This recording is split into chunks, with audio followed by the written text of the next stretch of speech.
Video देखने वाले सभी विद्यार्थी मित्रों का मैं जिग्नेश सर आपका फिर से हार्दिक स्वागत करता हूं। जैसे आपको पता है ये हमारा तीसरा वीडियो है और अगले दो वीडियो में हम आवेश का अर्थ समझ चुके हैं और उसका महत्व और काफ़ी सारी जानकारी इसके विषय में जुटा चुके हैं। और दूसरे वीडियो में हमने आवेशों के प्रकार तथा उसके गुणधर्म उसके विषय में जानकारी इकट्ठा की। ठीक है, और आज हम हमारा टॉपिक प्रेरण द्वारा आवेशन शुरू करने वाले हैं। ठीक है, और उसके खत्म होते ही कूलॉम के नियम की चर्चा करेंगे। और साथ साथ में अभी तक ये तीन वीडियो के पाठ्यक्रम में जितनी भी थियरम्स हमने यहाँ पे सिद्ध की है, लिखी है या जानकारी जो भी इकट्ठा की है, उसके अंतर्गत जितने भी न्यूमेरिकल्स यानी कि सवाल आते हैं उसको अगले वीडियो से एक एक करके हल करना शुरू करेंगे। ठीक है, चलिए अब सबसे पहले प्रेरण द्वारा आवेशन उसका अर्थ क्या है वो समझते हैं। तो मैंने सामान्य परिभाषा लिखी है कि किसी पृष्ठ या सतह पर विद्युत आवेश को प्रेरित करना, उसका अर्थ होता है प्रेरण द्वारा आवेशन। अब आवेश किसी सतह पर किस प्रकार प्रेरित कर सकते हो, ये सवाल है। तो सबसे पहले मैं आपको बताना चाहूंगा कि कोई भी पृष्ठ, वस्तु, सतह, निकाय, तंत्र, कुछ भी बोलो, वो हमेशा प्रायः विद्युतीय उदासीन होते हैं, यानी कि उस पर कोई भी आवेश नहीं होता है प्रायः। ठीक है, अब ऐसी विद्युतीय उदासीन सतह पर आप किस प्रकार आवेश प्रेरित कर सकते हो, यह हमें देखना है। अब हमने ढेर सारे उदाहरण ऐसे देख लिए हैं जिसमें आवेश एक सतह से दूसरे सतह पर जाता है। ठीक है, और इन दोनों के मध्य आकर्षण या प्रतिकर्षी बल लगता है, ये हम देख चुके हैं। ठीक है, चलिए अब किताब में जो उदाहरण दिया है उसे सबसे पहले लेते हैं। तो एक सरकंडे की गोली, एक प्रकार की घास होती है, ठीक है, और उस पर यदि प्लास्टिक की छड़ स्पर्श कराई जाए तो प्लास्टिक की छड़ से सरकंडे की गोली पर आवेश विस्थापित या स्थानांतरित हो जाते हैं। उसका अर्थ क्या हुआ कि यहां पर स्पर्श करवा के हमने दोनों ही सतह को यानी प्लास्टिक की छड़ एवं सरकंडे की गोली को आवेशित किया। सही है, ओके। अब ऐसी दो छड़ ले लेते हो तो उन दोनों के मध्य अपाकर्षी बल लगेगा, और बिल्ली की खोल वाली और कोई कांच की छड़ ले आओगे तो आप दोनों प्लास्टिक और कांच की छड़ के बीच में आकर्षी बल लगेगा। वो प्रयोग हम पिछले वीडियो में देख चुके हैं। ठीक है, तो ये जो प्रयोग या ये जो हमने प्रक्रम देखे उसमें क्या होता है कि एक सतह से दूसरी सतह पर आवेश विस्थापित होने की वजह से दोनों सतह के मध्य आकर्षी या प्रतिकर्षी बल लगता है। ठीक है, तब हम उसी को आज विस्तृत स्वरूप में देखने वाले हैं। चलिए सबसे छोटा और आसान उदाहरण हम ले लेते हैं। मान लेते हैं कोई एक गोला आवेशित है और उस पर Q आवेश है, ठीक है, पहले से ही, और दूसरा गोला लेते हैं और उस पर कोई भी आवेश नहीं है, यानी वो अनावेशित या विद्युतीय उदासीन है, उस पर कुल विद्युत आवेश 0 है। ठीक, अब उन दोनों को हम स्पर्श करवा सकते हैं, यानी एक दूसरे को टच करवा देंगे। ठीक है, तो क्या होगा कि दोनों पर आवेश आधे आधे विस्थापित हो जाएंगे। जैसे कि ये गोला एक मैंने ले लिया, उस पर आवेश कैपिटल Q बराबर में स्मॉल q बोल देता हूं। ठीक है, और एक दूसरा गोला ले लेता हूं जिस पर कैपिटल Q बराबर 0 है। अब इसे 1 कह देते हैं, इसे 2 कह देते हैं। अब इन दोनों को आप स्पर्श करवा सकते हो, या दूसरा तरीका कि उन दोनों को एक चालक तार से जोड़ दो। दोनों में से कोई भी तरीका काम करेगा। ठीक है, अब चालक तार जोड़ने के बाद ये दोनों गोले जुड़ने के बाद अब एक दूसरे के आवेश को विस्थापित कर लेंगे, यानी कि अब जैसे ही हम इस तार को अलग कर देंगे या अगर दोनों को जोड़ा गया है तो दोनों को अलग कर देंगे, तो अब दोनों पर आवेश आधा आधा होगा। ठीक है, तो मैं यहां पे लिख सकता हूं कि अब क्या होगा, जब अलग कर लिया गोला तब क्या होगा, तो Q1 बराबर Q2 बराबर दोनों पर आधे आधे आवेश यानी कि Q1/2 होगा। ठीक है, इसे कैसे समझ सकते हैं कि आप किसी दो पात्र में ले लो और एक को पूरा पानी से भर दो और एक पूरा खाली रखो। ठीक है, अब दोनों को हम पाइप से जोड़ देते हैं तो दोनों ही पात्र में पानी आधा आधा हो जाएगा। ये बहुत सामान्य प्रक्रम है। ठीक है, तो अब हमने क्या देखा कि एक अनावेशित गोले को दूसरे आवेशित गोले से हमने क्या किया, आवेशित किया। ठीक है, तो ये हमने अनावेशित गोले पर आवेश को क्या किया, प्रेरित किया, जिसे कहा जाता है प्रेरण द्वारा आवेशन। ठीक है, चलिए अभी जो मैंने समझाया यहाँ पे चित्र स्वरूप मैंने फिर से प्रदर्शित किया है। देखिए, गोला ए जो धनावेशित है, ऋणावेशित भी लिख सकते हो, प्रकार कोई भी हो सकता है, पर उस पर आवेश Q जितना है। ठीक है, और बी गोला जो आवेशहीन है वो विद्युतीय उदासीन है, यानी वो उस पर कोई भी आवेश नहीं है। अब इन दोनों को मैंने भौतिक संपर्क यानी कि दोनों को जोड़ दिया है, और तार लगा के भी जोड़ सकते हो। ठीक है, तो भौतिक संपर्क की प्रक्रिया मैंने यहाँ पे दिखाई है। अब भौतिक संपर्क के कारण दोनों में आवेश का आदान प्रदान होगा, और जब भी दोनों गोलों को मैं अलग कर दूंगा तो उन दोनों में आवेश समान तौर पे समान रूप से बढ़ जाएंगे। यानी ए गोला और बी गोला दोनों गोले के ऊपर कुल Q/2 आवेश होगा। यानी बी गोला जो आवेशहीन था या विद्युतीय उदासीन था, अब वो आवेशित हुआ। आपने गोले ए की मदद से उसे आवेशित किया यानी प्रेरित किया, तो ये हुआ प्रेरण द्वारा आवेशन। ठीक है, ये सामान्य उदाहरण है। अब दूसरा उदाहरण लेते हैं। अब दूसरा उदाहरण मैंने चित्र यहाँ पे आपको बताया हुआ है, आपको विवरण खुद लिखना होगा। ठीक है, बहुत ही सामान्य है। चित्र अनुसार सबसे पहले गोला ए और गोला बी जो आवेशहीन विद्युतीय उदासीन है, और दोनों को हमने पहले से ही भौतिक संपर्क में रखा हुआ है। ठीक है, चित्र एक अनुसार दो समान गोले ए और बी आपस में भौतिक संपर्क से जुड़े हुए हैं तथा दोनों गोले आवेशहीन है या विद्युतीय उदासीन है। ठीक है, चलिए दूसरा पॉइंट। अब एक प्लास्टिक की छड़ या कांच की छड़ जो धनावेशित है, यहां पे धन आवेश मैंने दिखाया हुआ है। ठीक है, वो गोले के एकदम नजदीक लाई जाती है, परंतु यह ध्यान रखना है कि वह गोले को टच ना करे यानी स्पर्श ना करे। अतः क्या होगा ये देखिए, अब यहां पर एकदम नजदीक ये धन आवेशित छड़ रखने की वजह से गोले में जितने भी ऋणावेश होंगे यानी कि इलेक्ट्रॉन होंगे वह इससे आकर्षित होंगे। ठीक है, यानी अब दोनों भौतिक संपर्क में है तो यह बी गोले से भी इलेक्ट्रॉन यानी कि ऋण आवेश यहां से बी गोले से ए की ओर जा सकते हैं। अगर अलग अलग होते तो नहीं जा सकते, पर दोनों चूंकि स्पर्श में है, कांटेक्ट में है एक दूसरे के, तो अब बी गोले के भी इलेक्ट्रॉन ए पर जा सकते हैं। अतः होगा क्या कि इस ए और बी गोले के जितने भी कुल ऋण आवेश यानी कि इलेक्ट्रॉन है वो यहाँ पे गोले ए की इस पृष्ठ पर या इस सतह पर एकत्रित हो जाएंगे। क्यों? तो उस पर अब धन आवेश का विद्युतीय बल लग रहा है। ठीक है, तो यहाँ पे मैंने ऋण आवेश एकत्रित हुए हैं ऐसा दिखाया हुआ है। अब यहां से इलेक्ट्रॉन चले गए, कहां गए? गोले ए की इस पृष्ठ पर चले गए, तो गोले बी पर अपने आप इलेक्ट्रॉन जाने की वजह से कौन सा आवेश प्रस्थापित होगा?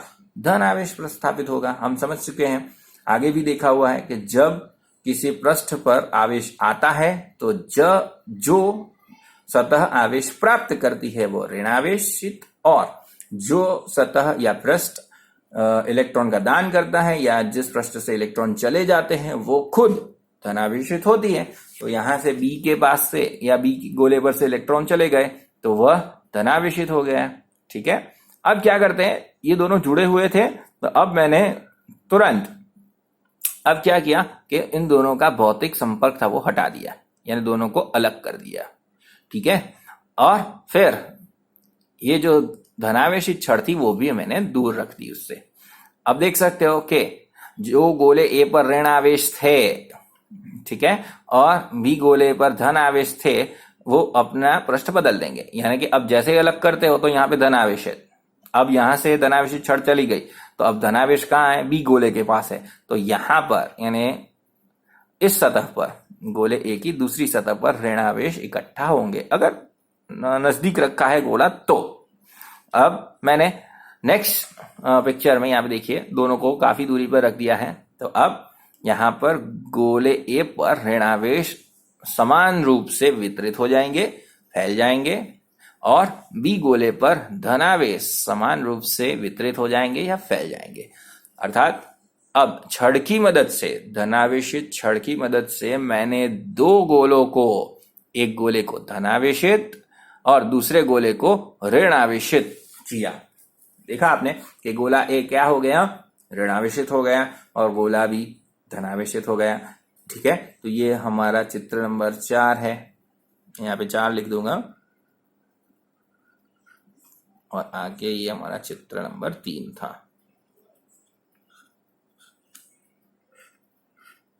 ठीक है, फिर से पूरा विवरण मैं बोल रहा हूं, आप ध्यान से सुनिए और लिख लीजिए ना, लिख लीजिए शांति से।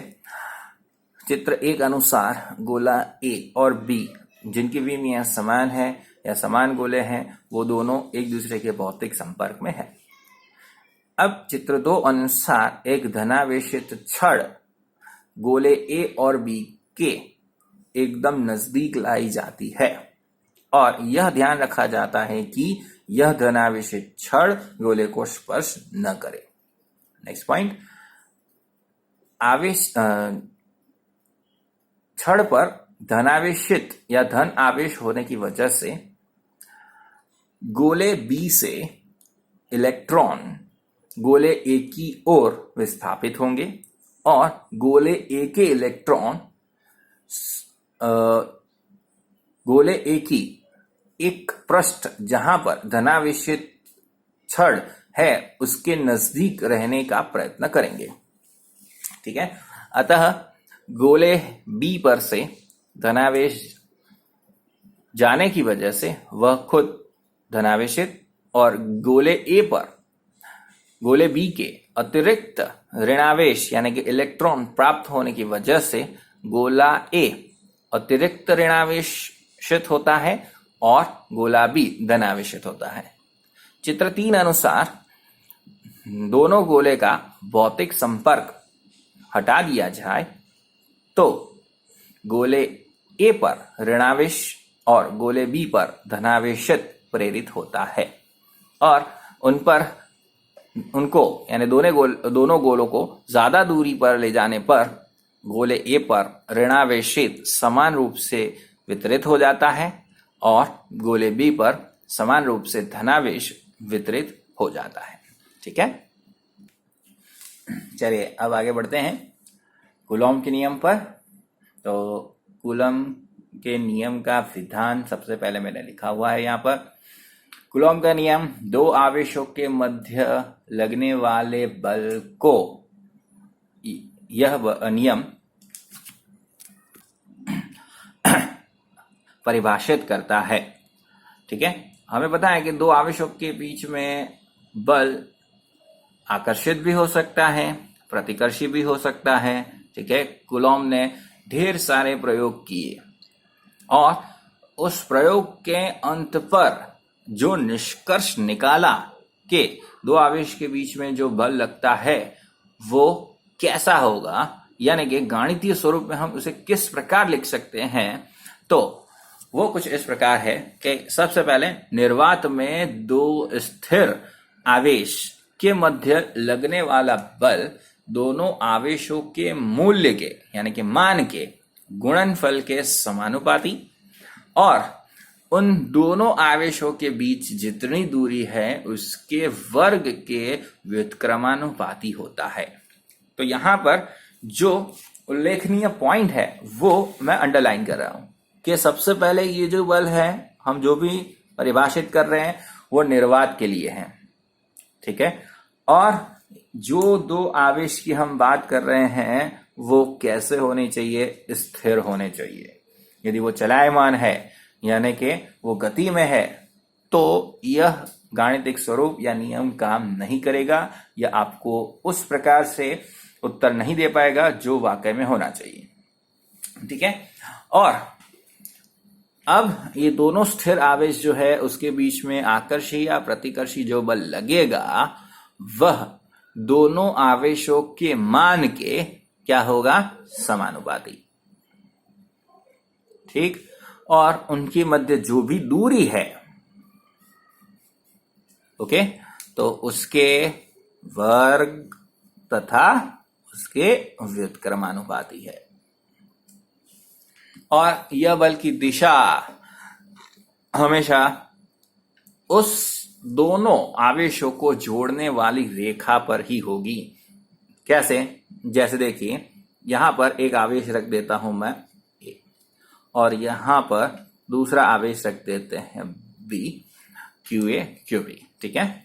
अब प्रकार कुछ भी हो सकते हैं, ठीक। तो अब अगर दोनों धन या दोनों ऋण है तो उनके बीच इस प्रकार से कौन सा बल लगेगा, प्रतिकर्षी बल लगेगा, ठीक है।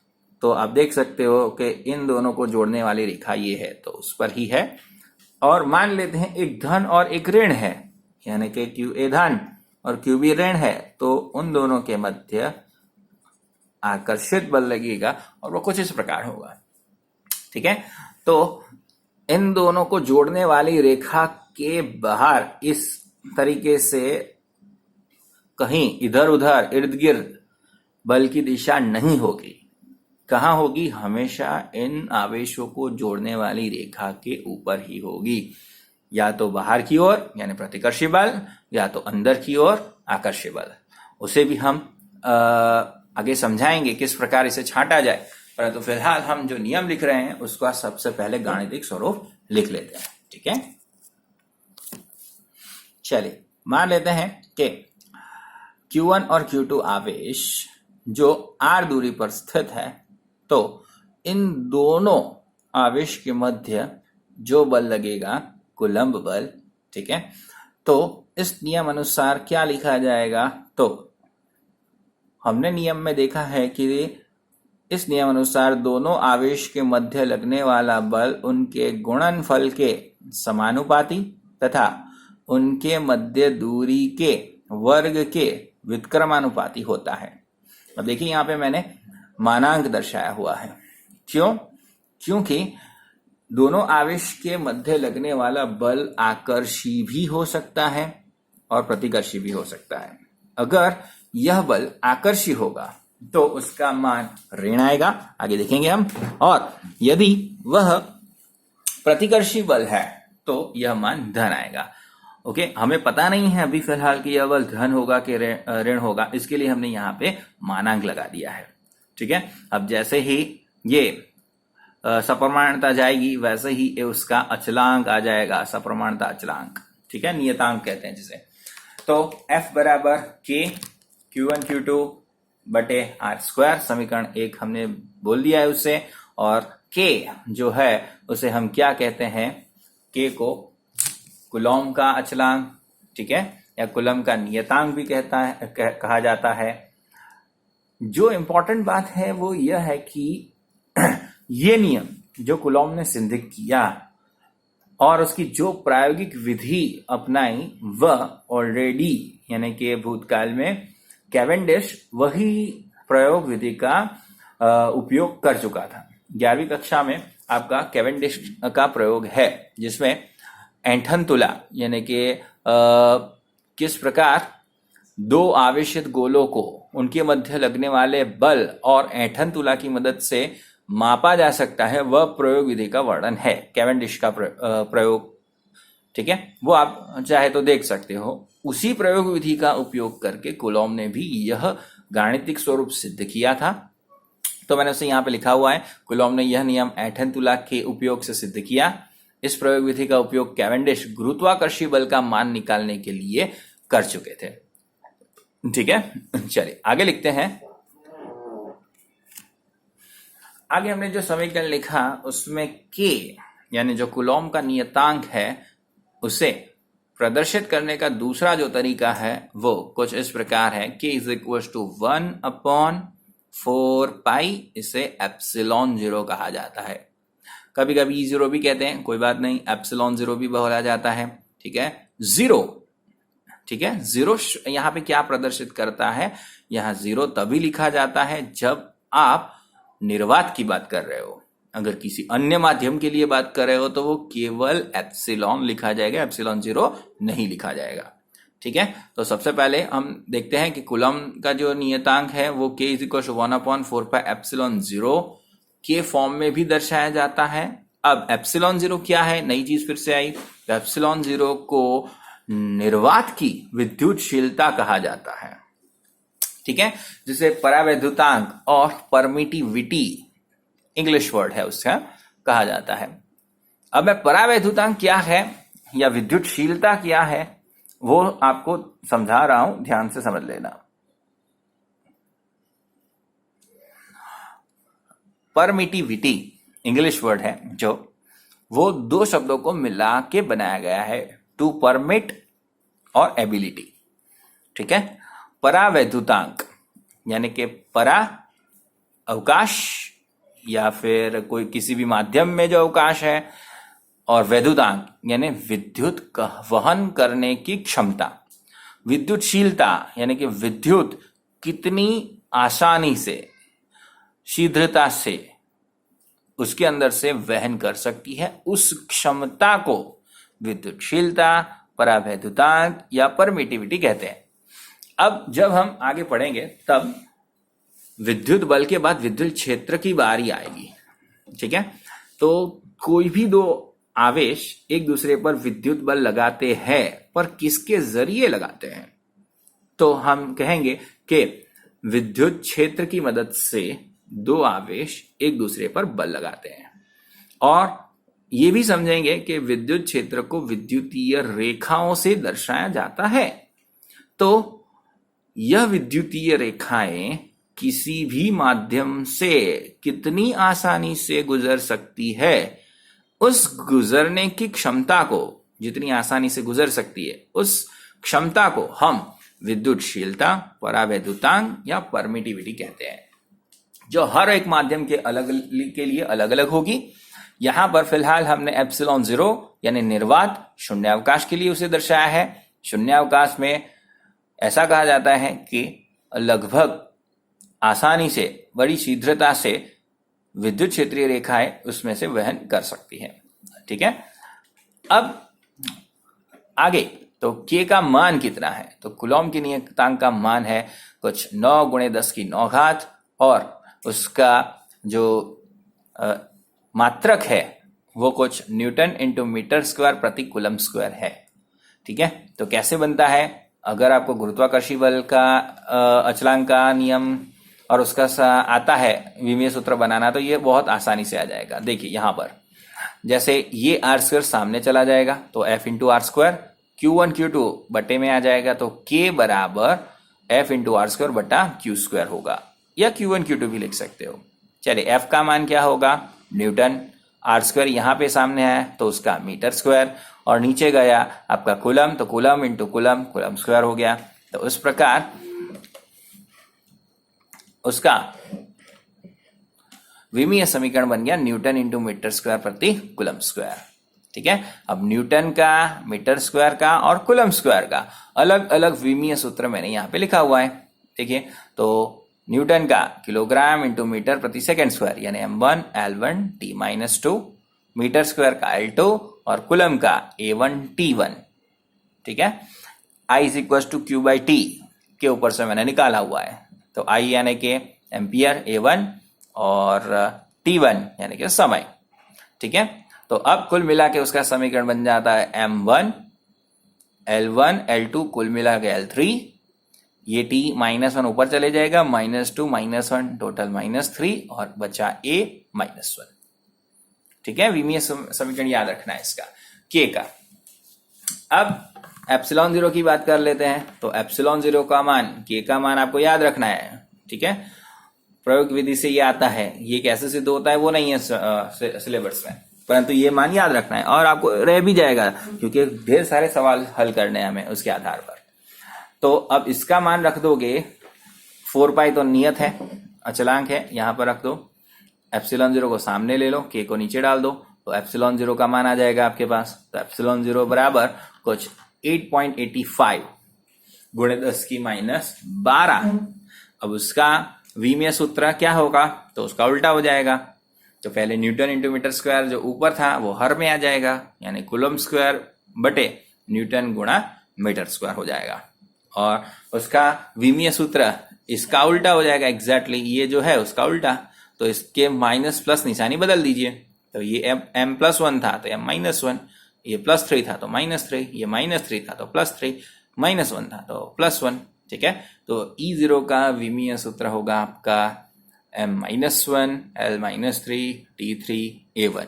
ठीक है, समझ में आया ना?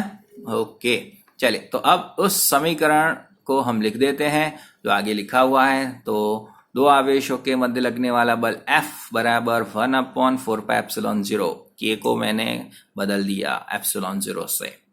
ठीक है, Q1 Q2 भाग r²। अब जैसा मैंने आगे आपको बताया कि मानांक रखा हुआ था मैंने। ठीक है, तो क्यों, तो दोनों आवेश यदि धन है तो उत्तर धन आएगा, दोनों आवेश ऋण है तो भी उत्तर धन आएगा। क्यों, अगर दो ऋण संख्या आपस में गुणन की जाती है तो उसका उत्तर धन आता है, माइनस माइनस प्लस, ढेर सारे बार आपने बोला होगा। ठीक है, तो अर्थात दोनों आवेश ऋण है कि दोनों आवेश धन है तो उत्तर धन ही आएगा। उसका मतलब उसका उनके मध्य लगने वाला बल धन है, तो वो क्या प्रदर्शित करेगा कि दोनों आवेश के मध्य जो बल है वो प्रतिकर्षी ही रहेगा। यानी कि दोनों प्रोटॉन यानी दोनों धनावेशित, दोनों इलेक्ट्रॉन तो दोनों ऋण आवेशित, तो दोनों ही किस्सों में बल कौन सा लगेगा, प्रतिकर्षी लगेगा और उनका मान हमेशा धन आएगा। तो सवाल में ये चीज आपको ध्यान रखनी है कि यदि F का मान धन है तो समझ जाने का कि क्या है कि ये प्रतिकर्षी बल है और वहां पर दोनों आवेश धन भी हो सकते हैं ऋण भी हो सकते हैं। ठीक है, और इसी का एग्जैक्टली उल्टा पहले लिख लेते हैं। चलिए, मैंने लिख दिया है Q1 Q2 <0। ठीक है, यानी कि माइनस में है तो यह बल हमेशा क्या दिखाएगा, वह आकर्षित बल होगा। अब वो कब होगा कि एक आवेश धन है और एक आवेश ऋण है। चलिए, तो दोनों का गुणा करेंगे आप, गुणनफल तो हमेशा ऋण ही आएगा, उसका मतलब 0 से कम हो गया यह गुणनफल। ठीक है, तो कूलम के नियम में जब भी बल ऋण आता है तो वहां पे हमें पता चलेगा कि वह बल आकर्षित होगा और आकर्षित बल यह प्रदर्शित करता है कि वहां पर एक आवेश धन और एक आवेश ऋण ही होगा। ठीक है, तो यहां पर मैंने दिखाया हुआ है, बराबर। अब मैं इसे मिटा देता हूं क्योंकि ये क्या है, चलिए मैंने यहाँ पे मिटा दिया है। और Q1 Q2 दोनों अगर धन या ऋण है तो उसका उत्तर गुणनफल धन आएगा, प्रतिकर्षी बल दिखाएगा और इस प्रकार से हम प्रदर्शित कर सकते हैं। और यदि एक धन और एक ऋण है, ठीक है, एक धनावेश एक ऋणावेश, तो उनके मध्य आकर्षी बल लगेगा और उस वो हमेशा Q1 Q2 का गुणनफल 0 से कम आएगा, ऋण होगा और वह आकर्षी बल दिखाता है। ठीक है, चलिए तो आज हमने क्या क्या देख लिया, फिर से एक बार रिवाइज कर लेते हैं। तो देखिए, आज हमने सबसे पहले प्रेरण द्वारा आवेशन देखा 2 गोलों की मदद से। ठीक है, फिर 2 गोलों को अलग अलग आवेशित किया, एक को धनावेशित एक को ऋणावेशित। किसकी मदद से, तो एक धनावेशित छड़ की मदद से किया हमने। ठीक है, और साथ साथ में कूलॉम के नियम को हमने यहाँ पे गाणितिक स्वरूप में देखा। सबसे पहले उसका विधान लिखा जो आपको पता ही है, दोनों आवेश के मध्य लगने वाला बल दोनों आवेश के मान के समानुपाती, उनके मध्य दूरी के वर्ग के व्युत्क्रमानुपाती होता है। परंतु खास चीज क्या है परिभाषा में लिखना, सबसे पहले निर्वात और स्थिर।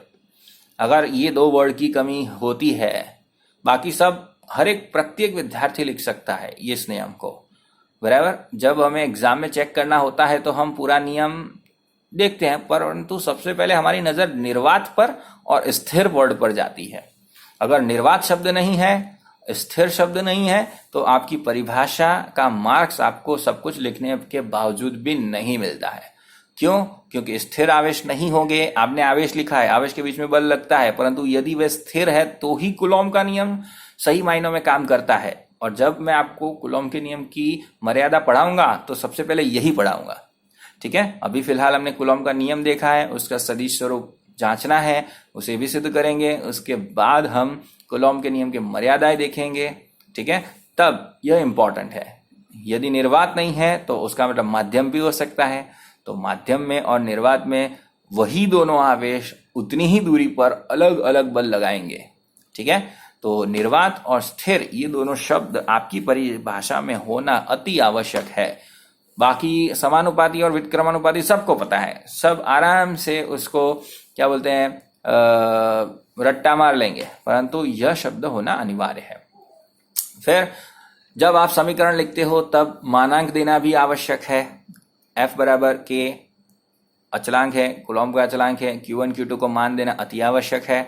जब तक आप बताते नहीं हो कि दोनों धन है कि दोनों ऋण है, तब तक आपको पता नहीं होगा जो मैंने आगे बताया आपको कि कब धन होगा कब ऋण होगा, ठीक है। तो मानांक देना आवश्यक है। और उसके बाद हमने इसका विवरण लिखते हुए K को 1/4 पाई एप्सिलॉन 0 बताया। एप्सिलॉन 0 क्या है ये समझा, K का मान, उसका विमीय सूत्र, ठीक है। उसका मात्रक देखा, एप्सिलॉन 0 का मान देखा, उसका मात्रक, उसका विमीय सूत्र, और एप्सिलॉन 0 यानी परावैद्युतांक क्या है वह भी हमने समझा।